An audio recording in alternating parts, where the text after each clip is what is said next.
नमस्कार, आप देख रहे हैं एसबीटी न्यूज। पेश है 5 फरवरी शनिवार सुबह 6:15 बजे राजस्थान की बड़ी खबरें। ये वीडियो आपको कैसा लगा कमेंट बॉक्स में जरूर लिखें।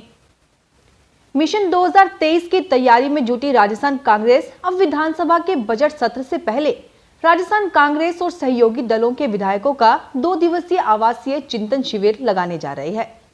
6 और 7 फरवरी को जयपुर की दिल्ली रोड पर एक निजी होटल में होने वाले इस शिविर में मुख्यमंत्री अशोक गहलोत, प्रभारी अजय माकन और प्रदेश कांग्रेस अध्यक्ष गोविंद सिंह डोटासरा पार्टी विधायकों और समर्थित विधायकों से संवाद करेंगे। राजस्थान विधानसभा के अध्यक्ष सीपी जोशी ने कहा है कि विधानसभा में बनने वाले संग्रहालय में राजस्थान के ऐतिहासिक विकास की तस्वीर दिखाई देगी। संग्रहालय में राजस्थान के गौरवशाली इतिहास की जानकारी रोचक तरीके से प्रदर्शित की जाएगी। यह म्यूजियम डिजिटल होगी, हिंदी व अंग्रेजी दोनों भाषाओं में जानकारी मिलेगी।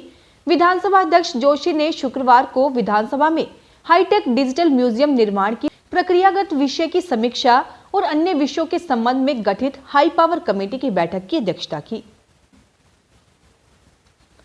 उदयपुर की पिछोला झील में क्रूज का संचालन भले ही खटाई में पड़ गया, लेकिन चित्तौड़गढ़ जिले के राणा प्रताप सागर बांध में क्रूज और हाउस बोट संचालन की अनुमति मिल चुकी है। इसके लिए पर्यटन विभाग ने रावतभाटा के राणा प्रताप सागर बांध के अलावा चंबल नदी में क्रूज संचालन तथा हाउस बोट के प्रस्ताव मांगे हैं। इससे चित्तौड़गढ़ एवं कोटा संभाग में पर्यटन को पंख लगने की उम्मीद है। चित्तौड़गढ़ के जिला पर्यटन अधिकारी विवेक जोशी ने बताते हैं कि पर्यटन को बढ़ावा दिए जाने के लिए नदियों तथा बड़े बांधों में क्रूज व हाउस बोट के संचालन को लेकर प्रस्ताव मांगे जा रहे हैं।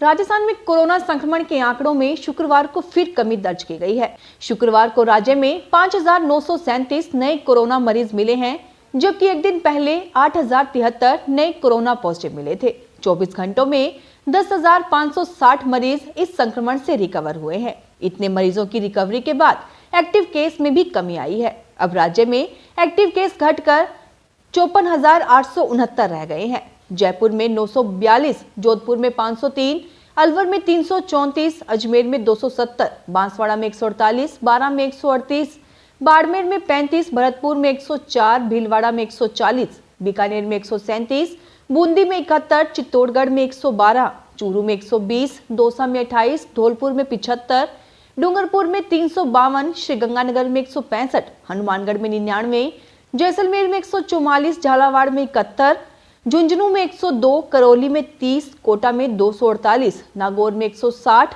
पाली में 134, प्रतापगढ़ में 157, राजसमंद में 360, सवाई माधोपुर में 76, सीकर में 127, सिरोही में 97, टोंक में 128, उदयपुर में 330 नए कोरोना पॉजिटिव मिले हैं।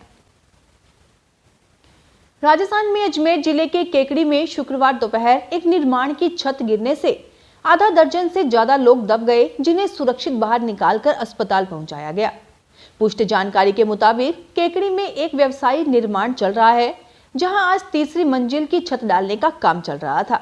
छत निर्माण में लगे मजदूर एक बल्ले सरकने से नीचे आ गए और मलबे की चपेट में दब गए। आरसीसी की छत गिरने से एकदम अफरा तफरी का माहौल और चित्कार हो चली। रीट परीक्षा में धांधली व जयपुर में भाजयुमो कार्यकर्ताओं पर लाठीचार्ज के विरोध में शुक्रवार को भाजपा महिला मोर्चा कार्यकर्ताओं ने राज्य सरकार के खिलाफ प्रदर्शन कर ज्ञापन सौंपा। जिलाध्यक्ष लक्ष्मी रेला के नेतृत्व में कार्यकर्ताओं ने कलेक्ट्रेट गेट पर नारेबाजी करते हुए विरोध जताया। राजस्थान में जयपुर के जिला कलेक्टर राजन विशाल ने वर्ल्ड विजन इंडिया और यूनिसेफ द्वारा चलाए जा रहे कोविड टीकाकरण जागरूकता अभियान का हरी झंडी दिखाकर शुभारंभ किया। इस अवसर पर श्री विशाल ने कहा कि वर्तमान परिदृश्य को देखते हुए कोविड-19 के प्रति जागरूकता आवश्यक है। जागरूकता वाहन शास्त्री नगर के 20 कच्ची बस्तियों में रैली के माध्यम से 15 से 18 वर्ष के बच्चों के टीकाकरण के बारे में आमजन को जागरूक करेंगे। यह अभियान 4 से 10 फरवरी तक चलाया जाएगा। इस दौरान जिला कलेक्टर ने 15 से 18 वर्ष के किशोरों को वैक्सीनेशन के प्रति जागरूक करने के पोस्टर का भी विमोचन किया। राजस्थान में जन स्वास्थ्य अभियांत्रिकी विभाग मंत्री डॉक्टर महेश जोशी ने प्रदेश में आगामी गर्मियों में समुचित पेयजल प्रबंधन की दृष्टि से सभी 33 जिलों में मार्च 2022 तक की अवधि के लिए 250 अतिरिक्त वाहनों की स्वीकृति जारी की गई है। विभाग की ओर से जारी विज्ञप्ति में बताया गया कि जलदाय मंत्री डॉक्टर महेश जोशी ने प्रदेश में चालू वित्तीय वर्ष के लिए हैंडपंप मरम्मत, नए हैंडपंप लगाने, ट्यूबवेल की खुदाई एवं कमीशनिंग सहित कंटीजेंसी कार्यों को समय पर पूरा करने के लिए विभागीय अधिकारियों को निर्देश जारी किए हैं। हस्तशिल्पियों और दस्तकारों के लिए राजस्थान में प्रस्तावित पहली हैंडीक्राफ्ट नीति के लिए इंतजार और बढ़ गया है। नीति का प्रारूप जारी हुए करीब 10 माह बीतने के बाद भी अभी इसे जमीन पर उतरने में वक्त लगेगा। नीति को लेकर पिछले दिनों वित्त और उद्योग विभाग के अधिकारियों की बैठक हुई, लेकिन इस बैठक में भी नीति को लेकर कोई ठोस निर्णय नहीं हो पाया। 10 माह बाद जाकर दोनों विभागों को यह ध्यान में आया कि नीति में हस्तशिल्प उत्पादों की मार्केटिंग और डिजाइन के लिए अभी पर्याप्त प्रावधान नहीं है। ऐसे में इन पहलुओं पर भी नए उपाय प्रस्तावित प्रारूप में जोड़ने होंगे।